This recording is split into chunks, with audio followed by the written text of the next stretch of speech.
Je suis avec Jérôme Pira. Jérôme Pira, bonjour. Bonjour. Alors, vous préfacez les confessions d'un yakuza, en l'occurrence Masatoshi Kumagai, qui a livré un entretien avec Tadashi Mukaidani. C'est un livre qui sort aux éditions La Manufacture de Livres. Déjà, je vais vous laisser vous-même vous présenter, Jérôme Pira, pour ceux qui ne vous connaîtraient pas. Alors je suis journaliste, je travaille plus particulièrement sur les questions de crime organisé, banditisme, voilà, etc. et autres mafias.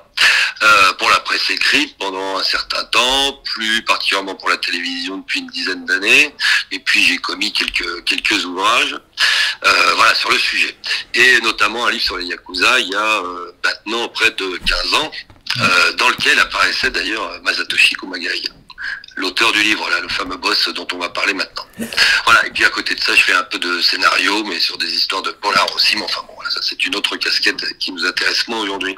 Non, mais on peut dire que vous connaissez précisément votre sujet, et effectivement à travers une bonne partie de votre carrière que vous avez menée dans ce milieu-là. Alors, si ce n'est que le Japon, c'est quand même très différent, et on le voit dans le livre Confession d'un Yakuza. Vous, est-ce que vous pouvez nous raconter, d'ailleurs vous racontez dans la préface, mais grosso modo, comment vous avez pris contact avec le Japon? Oui, en résumé, parce qu'effectivement on se demande un peu comment on arrive à se mettre en contact avec un boss Yakuza. Alors ça s'est fait par le plus grand des hasards, enfin on avait un peu provoqué le hasard avec mon camarade Alexandre Sargos, photographe de son état, avec qui nous étions partis faire un reportage au Japon sur les Yakuza, donc, et notre porte d'entrée à l'origine, c'était plutôt les gens qui quittaient les organisations. Il y avait eu un mouvement à ce moment-là de repenti, enfin entre guillemets, parce qu'ils balançaient rien du tout, mais en tout cas ils quittaient les organisations, etc. On suivait un peu ce mouvement-là et cette espèce de mutation qui commençait dans ce monde criminel.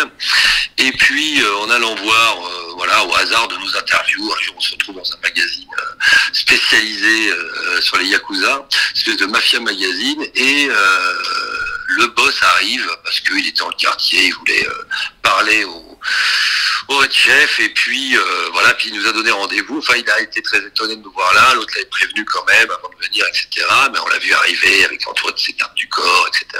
C'était un peu le secret service d'Obama. Et puis je sais pas, le courant est passé assez étonnamment. Enfin, étonnamment.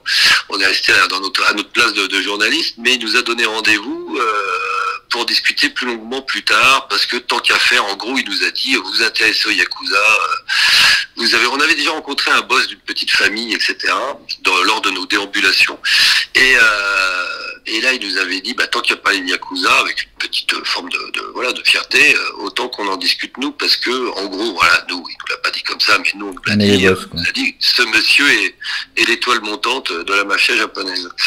Donc voilà, ça nous a d'autant plus intéressés, donc on a commencé à se fréquenter comme ça. On a fait une première interview à l'époque, c'était il y a 20 ans maintenant, et puis de fil en aiguille on est revenu faire des reportages, et puis un livre au fil des années, etc.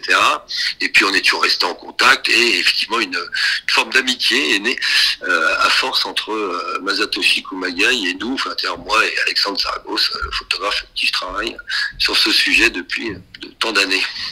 Alors, ce qui est frappant quand on lit le livre, c'est qu'on plonge vraiment, et d'ailleurs ça va peut-être surprendre les gens qui se sont toujours passionnés par les différentes mafias dans le monde. Là, on change vraiment de registre, parce que j'ai envie de dire, ne serait-ce que le personnage de Masatoshi Kumagai, quand il raconte son histoire, moi, il me fait penser presque on pourrait croire que c'est un moine bouddhiste, quoi. C'est quelqu'un qui a des valeurs assez...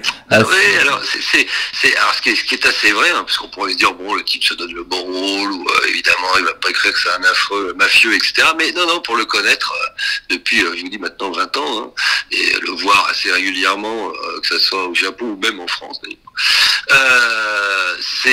Oui, c'est un type qui est un peu alors déjà lui, il a une vie très monacale, hein, assez classique, assez simple, et sans excès ni vice, contrairement aux images de mafieux qu'on a dans les films, etc. Et puis il a plutôt une vie de chef d'entreprise, un peu, je bois de l'eau, je fais du sport, je fais attention à ma ligne, et voilà, je me couche tôt, etc. C'est assez étonnant. Voilà, c'est pas les boîtes de nuit, le champagne et les prostituées.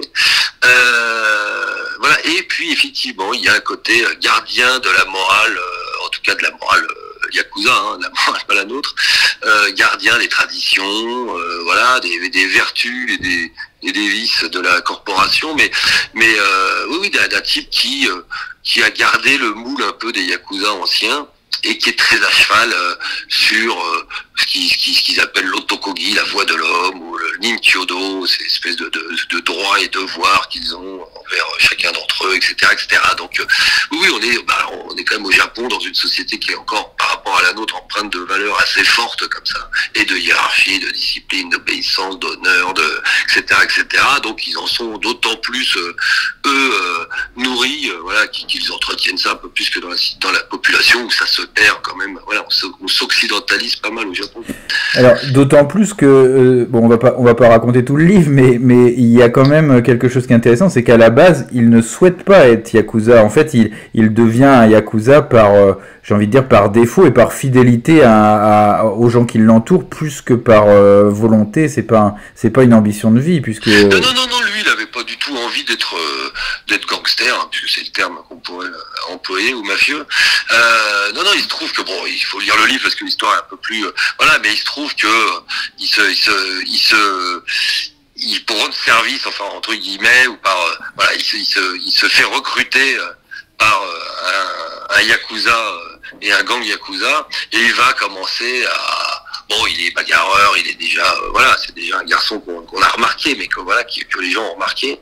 Mais c'est souvent comme ça que ça marche, hein. D'ailleurs, le recrutement dans la mafia japonaise, c'est assez étonnant parce que il y a même des parents qui viennent confier leurs enfants, c'est-à-dire que vous avez un enfant et c'est intéressant parce que ça reflète la mentalité en général et l'acceptation, enfin la visibilité des yakuza dans la société japonaise, qui est assez paradoxale pour une organisation mafieuse.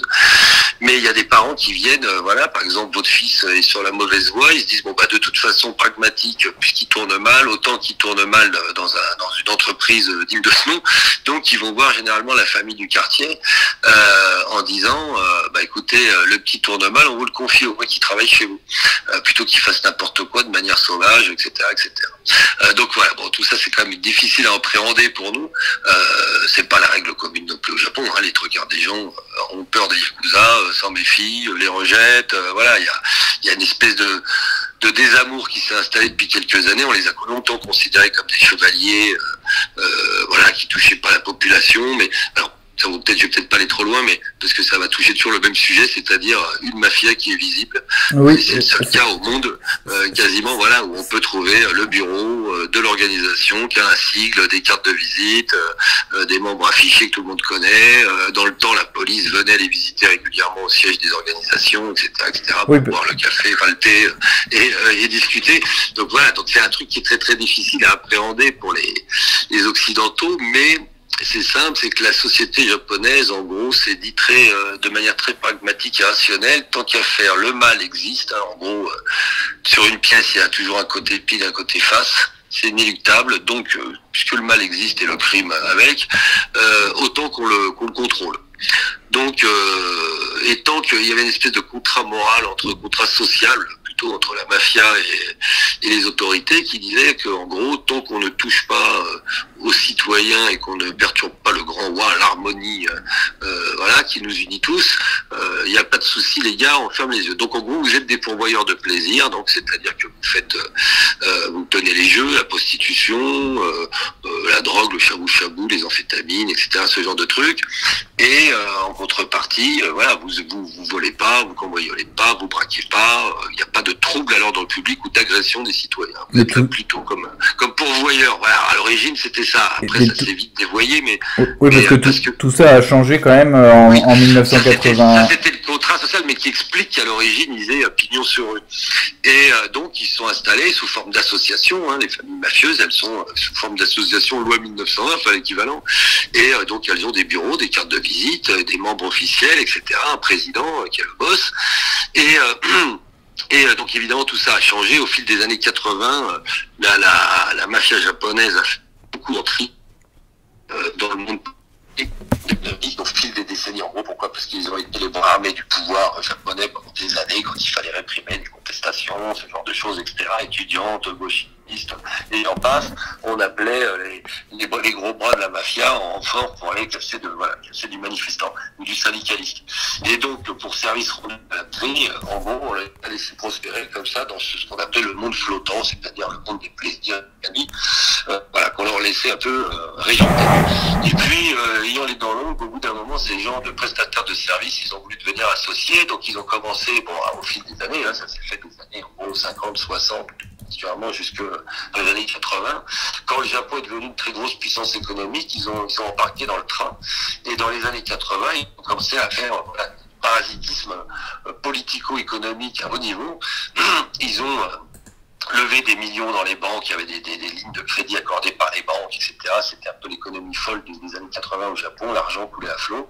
Ils en ont profité, ils ont piqué des milliards dans le système, corrompu plein de gens, et là on s'est rendu compte qu'en fait les Yakuza avaient changé de visage, ce n'étaient plus les gentils chevaliers en odeur de samouraï, qui étaient pourvoyeurs de plaisir et des espèces de Robin des Bois du crime, mais des gens qui posaient un réel problème, en tout cas, aux autorités et aux partenaires, notamment américains, qui voyaient mal la deuxième puissance économique du monde avoir une mafia aussi visible et aussi impliquée dans les affaires du pays. Donc, ils ont tapé du poing sur la table dans les années 90 et à partir de ce moment-là, ils ont commencé à promulguer des lois anti-gang, etc. et à les mettre un peu en danger. Et effectivement, ça s'est aggravé depuis des années. Et c'est aussi un peu le but du livre de Masatoshi Kumagai, puisque c'est une espèce de bilan sur le monde Yakuza aujourd'hui au sein de la société japonaise, et ce qu'ils sont devenus, et quel est leur avenir. Et c'est assez...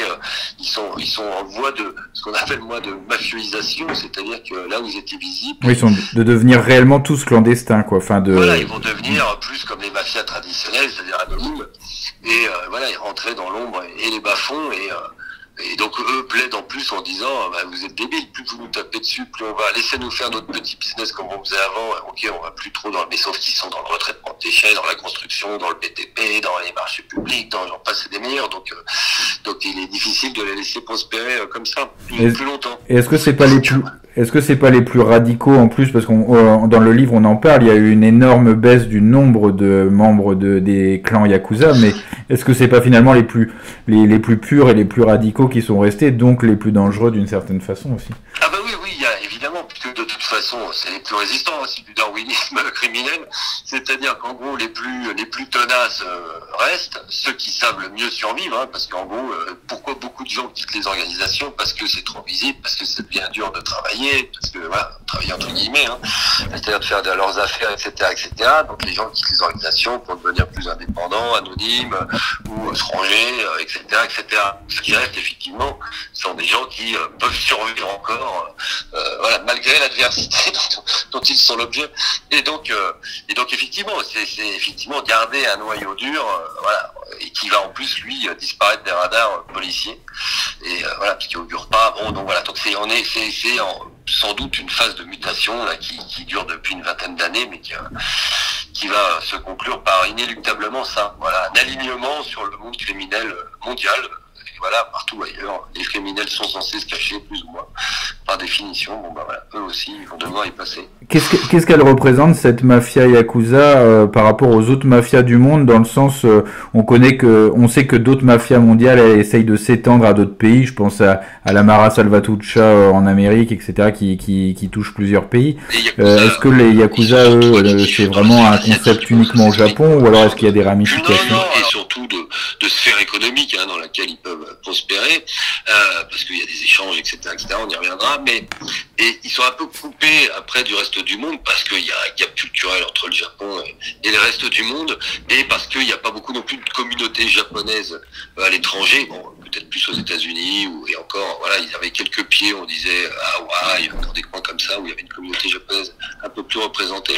Mais ils sont pas très présents, en Europe, comme les diasporas, parce que les mafias s'appuient toujours quand elles s'émancipent, en tout cas quand elles essayent de faire des filiales à l'étranger, elles s'appuient d'abord, et d'ailleurs la diaspora en est souvent victime, sur leur communauté locale, pour pouvoir commencer à s'installer, et puis poser ses marques, avoir des repères, et essayer de, le Japon étant très loin de la France, n'ayant que peu de liens, je veux dire voilà, d'affinité culturelle au quotidien.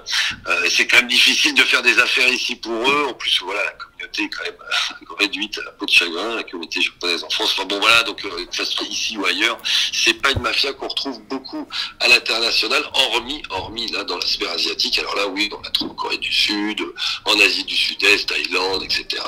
Hong Kong, évidemment, même en Chine continentale, à Taïwan, etc., etc. Donc là, oui, elle rayonne pas mal. Il y a des ponts en Australie. Après, il y a sans doute des investissements, de l'argent, voilà, qui sera blanchi ou qui est déjà blanchi à l'étranger, ça, dans des business légaux. Mais en tout cas, eux, leur sphère d'action criminelle entre guillemets, ça va être la sphère asiatique. Et particulièrement quand même le Japon à 80% pour le chiffre d'affaires, on va dire. Il y a un aspect qui est évoqué dans le livre aussi. Bon, je sais que c'est un sujet qui vous passionne, et d'ailleurs on le voit sur la couverture. C'est le tatouage du yakuza, qui est quand même qui marque un peu son entrée dans le clan. Est-ce que vous pouvez nous en parler un peu de... Oui. Alors le tatouage effectivement qui est à peu près le stéréotype du mafieux japonais comme on l'imagine, hein, lunettes noires, petits doigts coupés et tatouage. Le tatouage, c'est bon, une vieille tradition japonaise qui a toujours en plus été quasiment hors la loi, et on en est aujourd'hui seulement à discuter au Japon de l'autorisation et de la légalisation du tatouage, même s'il y avait des studios qui avaient pignon sur eux, etc. jusque-là. Mais enfin bon, voilà, ça a toujours eu un statut un peu à part. Et donc ça a été au fil du XXe siècle un peu l'apanage des yakuza, au moins aux yeux de l'opinion publique locale et internationale. Alors le tatouage, ils le font...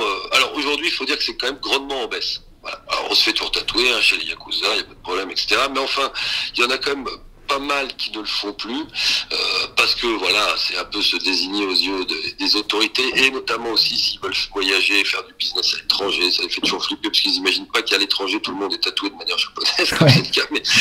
Mais eux ont toujours l'impression qu'ils sont tout seuls, donc on va les repérer à la douane, ce qui n'est pas le cas, ce qui est plus le cas. Non, alors à l'époque c'était payé par le boss. Pourquoi? Parce que c'était une manière de fidéliser les membres. Ça vous désignait tellement, notamment au Japon, aux yeux de la société, comme étant un mafieux, qu'une fois que vous étiez tatoué, c'était très très difficile de vous réinsérer dans la vie civile. Si c'était visible, si ça prenait tous les bras, etc., etc. Donc les gens, on les faisait se tatouer quand ils arrivaient aussi pour ça, en se disant, on leur payait le tatouage, on leur vendait ça comme un truc culturel, historico-traditionnel. On appelait ça gamang en japonais, ça veut dire la patience, parce que c'était une espèce d'épreuve d'endurance où le type devait montrer que voilà, il pouvait avoir la patience de passer des heures et des heures en recevant des milliers de coups d'aiguille sans broncher. Donc c'était tout ce rituel et qui permettait voilà un peu de fidéliser les types. Voilà. Et c'était payé par le boss, mais comme ça valait quand même un tatouage intégral 15 ou 20 000 euros, bon c'était quand même une sacrée dépense, un sacré investissement, mais ça permettrait de garder justement sous le coup de ses recrues. Voilà, donc aujourd'hui c'est un peu en baisse, et même de plus en plus en baisse chaque année. Alors il y a encore pas mal de yakuza qui le font, hein, mais bon voilà, c'est vrai que c'est une pratique déclinante dans l'esprit de ce qu'on a raconté avant, c'est-à-dire que voilà, ils sont en voie d'anonymisation, et donc ça participe. Il y a un autre côté surprenant, enfin alors peut-être que sur ce côté-là je me trompe un peu, mais dans ce que j'ai compris et lu à la fois dans ce livre mais dans d'autres, c'est que le côté des yakuza repentis, parce quand on parle de repentis, souvent on a l'image de la balance de celui qui va faire tomber des réseaux, et en fait au Japon j'ai l'impression que le repenti est simplement celui qui veut quitter les yakuza mais qui ne balance personne au final. Non, il balance pas en fait, hein, en fait, même avec l'autorisation du boss, hein, ça se demande, donc vous faites une lettre et le boss vous donne une lettre qui prouve aux yeux des autorités que vous avez vraiment quitté l'organisation. Donc c'est au boss de vous faire une lettre en disant Monsieur Machin a quitté la famille Machin. Non mais c'est surréaliste. Hein. Et donc vous pouvez aller la présenter aux autorités, etc., etc. Il y a dans les régions, il y a des centres anti-mafia. Ils appellent ça Boryokudan, ça veut dire groupe violent en japonais, des centres anti-Boryokudan, où voilà, vous pouvez aller en tant que yakuza repenti, aller les voir en disant voilà, j'ai quitté l'organisation, je voudrais le faire savoir à la police, voilà, mais en aucun cas on va vous demander de balancer, et de toute façon vous ne laisserez pas partir si évidemment vous vouliez balancer, parce que justement quand on leur pose la question, ils disent non, ceux qui veulent balancer, on les emmène dans la montagne. Alors, ça veut dire, voilà, vous avez compris ce que ça voulait dire. Ouais. Mais voilà, tous ceux qui peuvent partir, qui ont des rôles plus ou moins subalternes, voilà, bon, ceux-là, ils peuvent quitter. Voilà. Mais effectivement, il n'y a pas ce côté balance au Japon comme on a maintenant. Voilà, en Italie, etc., avec des programmes même voilà, d'immunité, de témoins anonymes, etc., et de gens qui refont leur vie à l'autre bout du pays. Qui est une nouvelle identité, non, ça n'existe pas, puisque personne balance. Voilà, donc c'est... Mais finalement, quel est l'aspect à ce moment-là de la violence des Yakuza, parce qu'elle ressort très peu dans... Non, c'est une violence assez... Parce que ce sont pas des groupes très violents, finalement. Enfin, il y a des altercations souvent, etc. Mais comme c'est une mafia très structurée avec des organes des instances de régulation entre les organisations, les familles, il y a des espèces de conseils qui se tiennent tous les mois, par exemple à Tokyo, qui réunissent les principales organisations, pendant lesquelles, voilà, on est chargé, ils se chargent, chaque boss vient parler des problèmes qui les animent. Qui l'animent, et donc ils essayent quand même d'aplanir au maximum. Alors, il y a quand même des guerres, hein, on n'est pas chez les bisounours, donc il y a quand même des guerres, mais finalement, effectivement, il y a quand même peu de morts. On regarde, je crois qu'il y a moins d'une centaine de morts par an, alors qu'on dénombre quand même plusieurs dizaines de milliers de Yakuza, donc on pourrait s'attendre à des trucs, des guerres de clans, etc. Comme ils sont assez bizarrement, les guerres les plus meurtrières sont les guerres internes.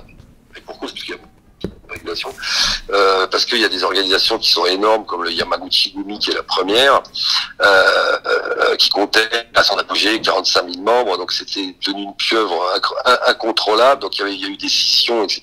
Et là, voilà, c'est parmi là, enfin, dans ces guerres-là, qu'il y a une violence qui se déchaîne plus particulièrement. Sinon, ils essayent d'être assez... Les armes à feu sont très courantes au Japon. C'est très compliqué d'en détenir, même d'en avoir au marché noir, etc. Et c'est extrêmement réprimandé. Donc c'est pas, il y a beaucoup de coups de couteau, il y a beaucoup d'agressions, d'espèces de bombes incendiaires sur les bureaux, voilà. Mais alors évidemment il y a quelques qui se flinguent, hein, et qui se tirent dessus, mais voilà. Mais ils essayent de faire plutôt, justement aussi, ça faisait partie aussi du contrat social, qui les liait aux autorités et qui voilà, qui en disant faites pas de bruit, on vous tolère, mais vous faites profil bas, quoi. Jérôme Pierrat, merci. Je rappelle que vous avez préfacé le livre Confession d'un Yakuza aux éditions La Manufacture de Livres. Dernière question, Jérôme Pierrat. Vous travaillez actuellement sur d'autres projets journalistiques vous-même?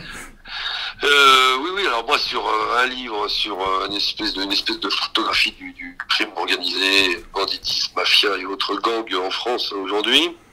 Une espèce de panel comme ça, et puis je finis actuellement, il y a un documentaire sur les règlements de compte, voilà, de 70 minutes, donc ça se passe en France, principalement dans les quartiers, sur fond de trafic de stupes, voilà, et d'armes de guerre qui circulent.